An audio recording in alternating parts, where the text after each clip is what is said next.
When it comes to pocketable throwers, there's nothing better than an SFT40 equipped thrower. And this Acebeam L16 V2 is now my favorite of all my SFT40 throwers. Welcome back to Schullights. That's a bold claim I made. I said that the Acebeam L16 V2 is my new favorite SFT40 thrower, but I have specific reasons for saying so. First of all, you're gonna notice that I haven't been reviewing as many lights lately. I'm just becoming a little bit of a light snob.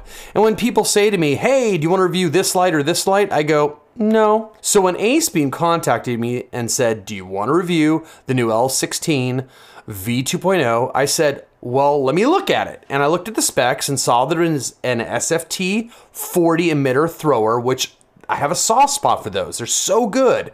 This emitter is very high density, meaning a lot of lumens for a small phosphor surface.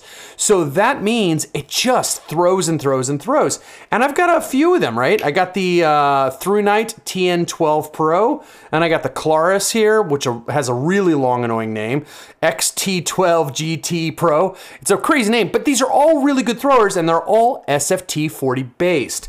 So I'm just telling you that when I glow about this light, it's not because I glow all the time in my reviews about products. It's because they contacted me and I'm getting super choosy at what I agree to. I just don't have a lot of time in my life to be reviewing lights I don't like. So I thought I'd like it, but I was really surprised. And the reason why this became the top of the heap for me was because the emitter is like warmer than typical SFT40s.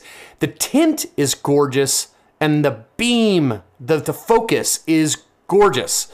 So let's jump into the review proper, and once we hit these beam shots, really take a look at what I'm talking about, because this is my new favorite.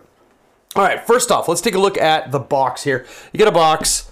I'm not gonna go too much on and on about this box, but I will say that it comes with a really nice holster, and it comes with a little thing here, which is a filter.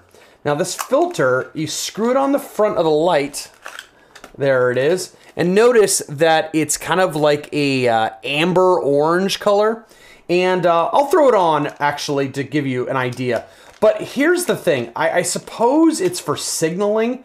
It totally diminishes the lumens. So do not, oh yeah, and by the way, it screws right on the front here like that.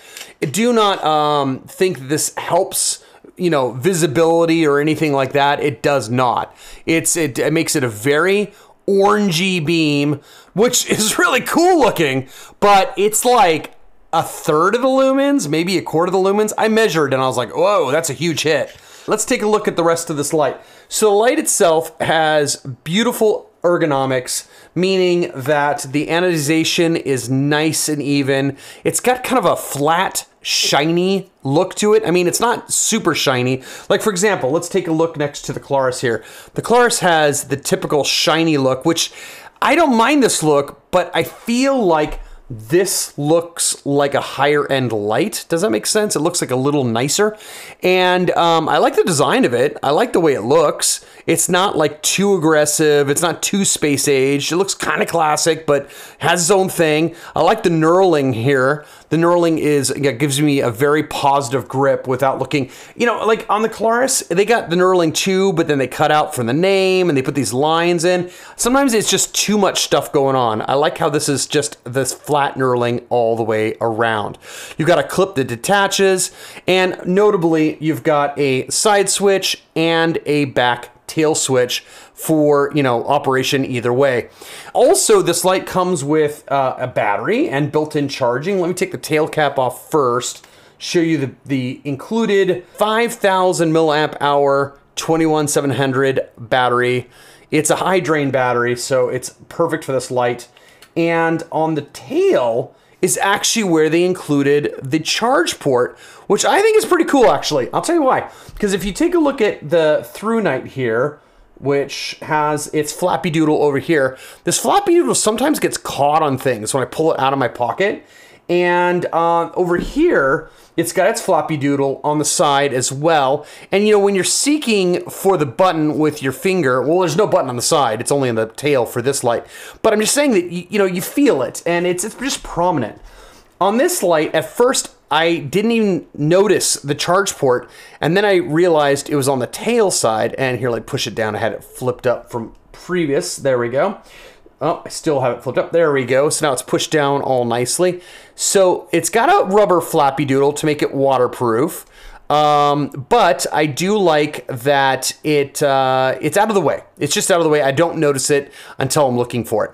When you pull up, it swings out of the way, and it reveals a USB-C charge port. I'm really glad that a lot of lights are going this direction. And you see there's a little LED right here that illuminates when it's charging, goes green when it's full. Okay, let's take a quick look at the UI. I'm not gonna make this exhaustive. So this is a typical 2-switch affair from Acebeam, which is the majority of the modes are gonna be handled over here, and then this is straight to turbo. Now, it is a 4-mode light with an extra moonlight and extra turbo. So if you want to call that 6 modes, but they're hidden, go for it. So it goes like this. If I just flick it on, I've already got set to low, so that's 1. Now if I press and hold, I'll cycle through the modes. So 2nd, 3rd, and 4th mode, back to low. 2nd, 3rd, 4th. So there's your 4 modes. Now, to get to a moonlight, turn it off and press and hold on the side, and it comes on a moonlight that is so low. There it is, barely, so low that you can barely see it on the studio lights. You just can barely see it. So let me turn it off for a second, and you can see it's in truly off, press and hold, moonlight. I love this moonlight. It makes it actually usable for such. Like if you really were trying to not night blind yourself while you're looking through your camping gear or something, it'll work. It's truly low. Hey, you know what? Let's go to the lumens over here and just take a look at it really fast. See? Doesn't even measure.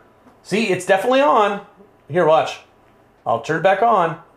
Even with all the light leaks and everything, it's sublumen is what I'm telling you. It's sublumen. That's awesome. So now let's take a look at this. If you double click, you're gonna go to turbo, okay? And that's the same as if I click on the back. Same thing, okay? So there's your main modes. Now there is a strobe, triple click, there's your strobe. Okay, awesome. I don't use strobe, I don't care. All right, now I wanna show the runtime here. Let's take a look at the lumen tube again.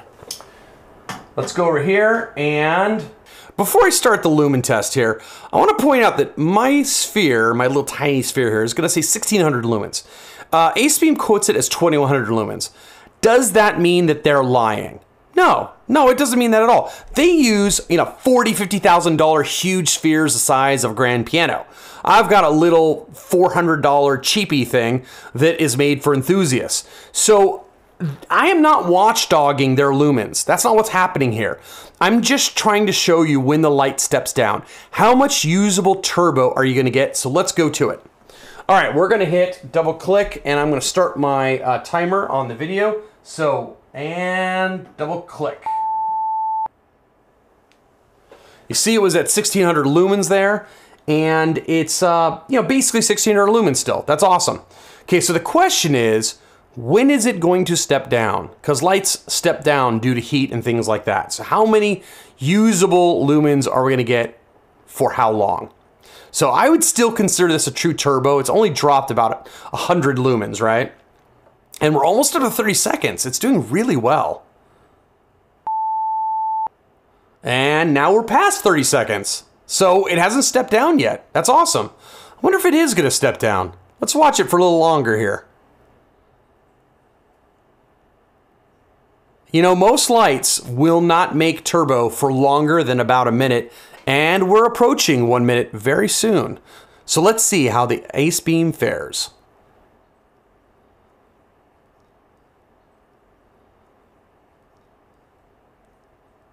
Okay, we're past a minute.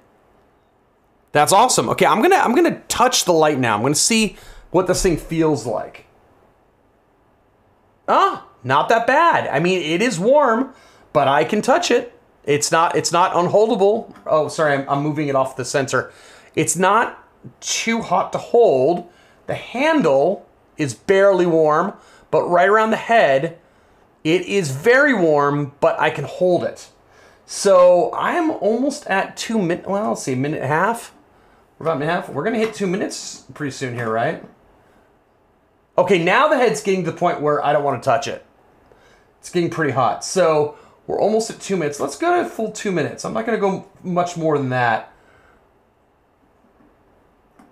Oh, let me let it sit for a second here.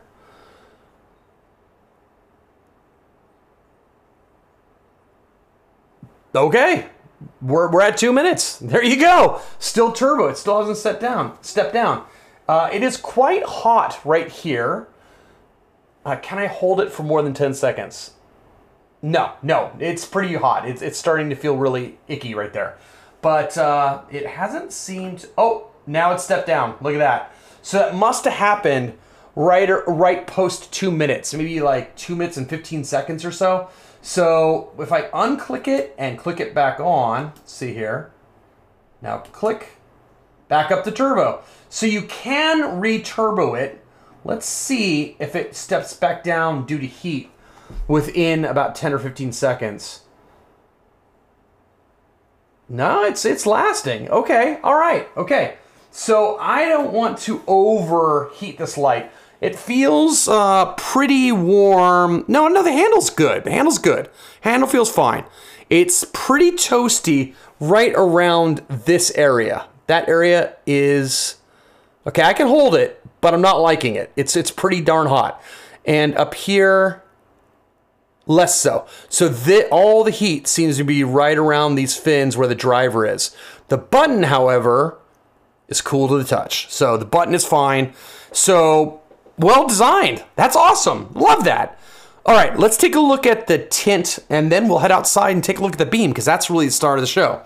Now, I'm going to try and explain this to you two ways.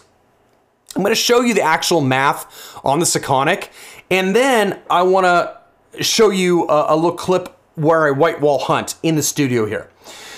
So let's go to the overhead view, and let's go ahead and set this light.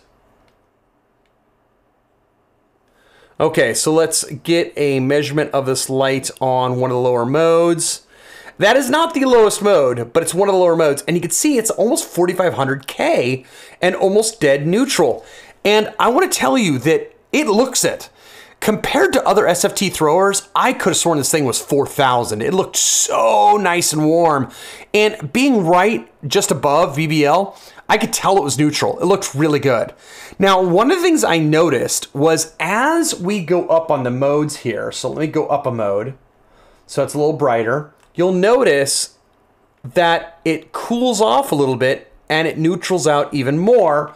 Let me go up even another mode, and you see that it's now hitting 5000 and it's slightly rosy. And on turbo, I think it's about 5500 if I can remember, almost 6000K and under delta UV by quite a bit. So what I'm seeing here is when I need it to penetrate, when I need to throw, it cools off and it really nails it. And when I'm using it close up, it's warmer. And I like that. I like that interaction. I've always liked it when lights went lower CCT when there was less lumens and cooled off when they got higher. If they're static all the way through, that's fine. But if it's flipped, where they're cooler, where they're at the low end, and when their high lumens are warmer, that actually bugs me a whole lot. Now let's take a look at it on the wall. Okay, I've got my exposure and focus locked. I'm gonna try and show you in the studio wall here some white wall hunting, the beam shape and color of the Acebeam L16 V2. So let's go ahead and start out on moonlight, and let me go up one notch. Now, it's always tricky to show this on camera, but it is a beautiful, warm, almost 4000K look at low ramp like this. And as it raises, and I've got this all exposure locked, so it's gonna, you know, kind of blur out in a bit here, but it gets cooler as I go up. And this circle that's getting bigger, that's just the CCD not being able to handle it, so don't really believe that. But what I'm trying to show you is, for example, that on the outside here, let's double click and go turbo. See how much whiter it is? It's about 5,000 or maybe 5,500K right now. But down these low ramps here, look how nice and warm it is. I actually really love that. I love the idea that it's warmer at lower levels and cooler at higher levels. I love that. Now let's go ahead and show it against the Claris, and you can see how much cooler the Claris SFT40 is right away. Look at that side by side. Also, look how beautifully defined the hotspot is here in the middle. So I'm using my shadow, not my finger, but here, I'll use my finger. The hotspot right there, and then the corona, and then the resulting spill. So again, I can't say enough good things about what Acebeam has done, both with the bin they picked on this emitter and how they focused the reflector and the gasket they used to really center that inside the beam of the reflector. It's the best looking SFT 40 thrower, in my opinion, that I have in my collection right now. And I really do collect these things. I love SFT 40 so much as an emitter. All right, let's take a look at the lights that we're gonna be using outside as a size comparison. So here is the TN12 Pro by ThruNite. This is an 1865 light. It's gonna be the smallest, but also has the smallest head. Here is the Claris XT12 GT Pro, and it has a very large head, which gives it a lot of throw, and it's a 21700 light. And then in the middle here, we've got the Acebeam L16 V2.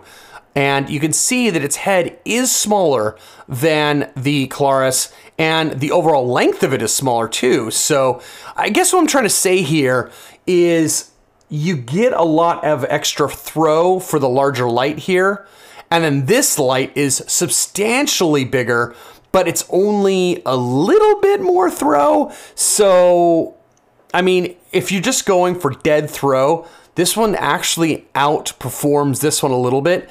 But I'm gonna argue that for pocketability and what I wanna carry, the Acebeam L16 V2 is better. Also, I really do like the color. I keep harping on that, but I love the color of the emitter.